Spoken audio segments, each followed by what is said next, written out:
We should make a very clear distinction here that often when people are embittered and resentful and feel like they're victims, it's because really awful things have happened to them. Now, not always, but often. And so then the question is, well, if you're in a situation and something really awful is happened to you or has happened to you, then, well, why shouldn't you feel like a victim? And is there a better alternative? And part of what you were trying to lay out in this part of the book is what those better alternatives are. So part of looking for that hero is to find out from someone else's example. In your case, it was your mother, but these other sources that you described, of people who were in a sort of hell, in an undeniable sense, but who chose in a very real way to make it as good as it could possibly be given the circumstances. And so they had to turn to sources of power, let's say, and strength and fortitude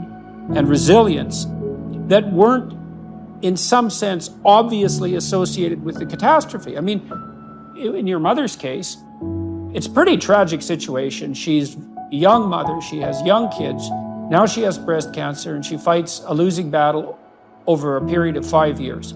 That's pretty bad. And then you have to ask yourself, given that that's obviously pretty bad, how is it even possible that someone could handle that with not only grace and courage, but the kind of grace and courage that leaves their children with an immovable sense of the ability to prevail in the face of the deepest adversity? I mean, that's really something. You said here, thousands have come before you and they did just fine. So quit your complaining. And it's not because you have nothing to complain about. That's not the case. It's that that's not the right approach. The fact is, and this is such an optimistic fact, as well as a judgment in some sense, the fact is that if someone else can do it, so can you. And that's something, right? If you're reading about the great heroes in history, people who are in these terrible situations, and you see someone rise to the occasion, and then you can say, well, that was a person who did that, and I'm a person, and so maybe I have that capacity too, even though I don't know how to approach it. And then some of the rest of your book, much of the rest of your book, I would say in some sense is a guide to help people figure out how they could approach that. One of the things you point out first is, well, notice who you admire, and then maybe try consciously practicing becoming like that. It's known from multiple dimensions simultaneously that the system that produces happiness, let's say in the founder's sense, produces that emotion in relationship to the observation of movement towards a valued goal.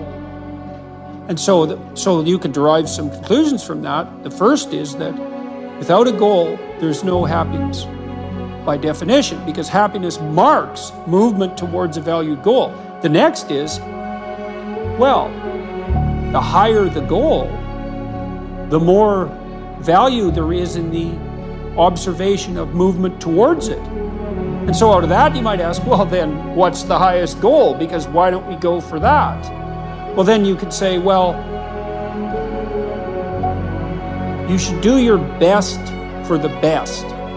You might say, well, that's just to make me hedonically happy. It's like, well, wait a second, cocaine will work for that, because it actually even activates this system. But what about tomorrow and next week and next month? And so the problem with hedonism as a goal is, first of all, it vanishes when you're suffering. But even failing that, if you're serving yourself hedonically in the narrow sense, it's just about me and my pleasure. It's like, okay, which you? Today's you, tomorrow's you, next week's you, next month's you. What about next year, 5 years from now, 10 years from now? You're going to lead a hedonic and dissolute life, and what are you going to be, a burnt-out shell and a wreck, a dismal wreck in 10 years? Because that's what will happen.